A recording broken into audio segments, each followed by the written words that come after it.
Sot po përmbyllim një proces shumë të rëndësishëm për spitalin e Tetovës, para se gjithashtu për njerëzit që punojnë në të. Tha gjatë fjalimit të tij drejtori i Spitalit Klinik të Tetovës Erzen Elezi, duke shtuar se me 107 kuadro të profileve mjekësore, 28 specializante dhe 10 punonjës teknik, Spitali Tetovës përforcohet megjithëse 145 punonjës të ri. Por pas këtyre shifrave janë njerëz që i njohim, janë kolegë që i kemi pasur pranë në ordinanca, në reparte, në sallat e operacionit dhe gjatë kujdestarive. Një pjesë e tyre kanë punuar për vite me kontrata të përkohshme, duke kryer të njëjtën punë dhe duke mbajtur të njëjtën përgjegjësi si kolegët e tjerë, por pa sigurinë që duhet ta kishin.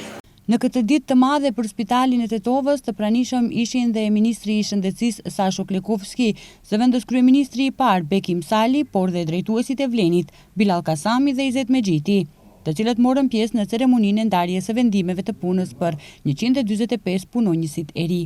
Me 145 punësimet të Spitalit Klinik të Tetovës, arrihet qëllimi dhe funksionimi komplet i Spitalit Klinik të Tetovës.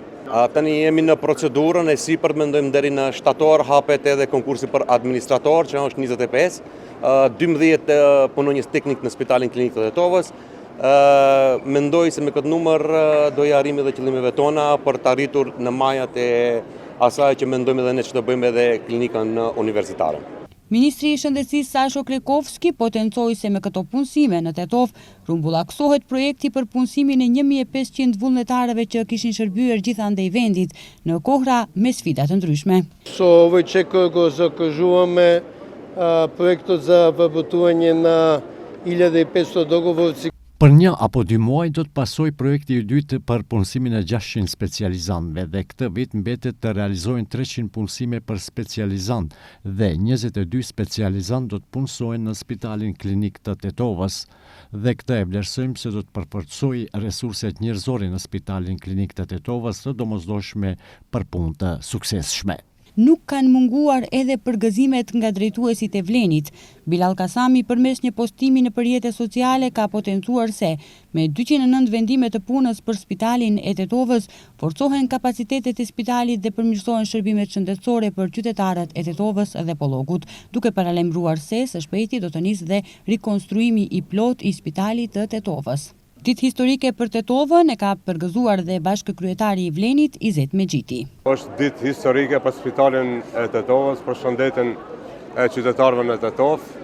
Nuk mban në mend historia që ketë kështu investimi kapital, investimi në atë që është më e rëndësishme faktori njeri, 145 vendime. Kishë rast me informoj drejtori, nëse zgaboj doktoresha Nezhdetit, i falenderoj këtë rast që me kontrata, pa ju hetë stazhi, kanë qenë në shërbim të qytetarëve, studente 10-0, 10 vite me kontratë dhe sot pra me udhëheqjen e Erzenit dhe me udhëheqjen e kësaj qeverie, pra po eliminohet një gabim që është bënë të kaluar. Pra investimi më i mirë është faktori njeri dhe po përgatitet edhe investimi edhe në klinikat e reja, në hapësirat që do i shërbejnë edhe në Universitetit të Tetovës. Por jo vetëm kaq, sipas drejtuesve u paralajmëruan dhe 59 punësime të tjera në Spitalin e Tetovës. Në shtator priten dhe 22 specializantë të ri, 12 ndihmës infermier dhe 25 punëtor të administratës.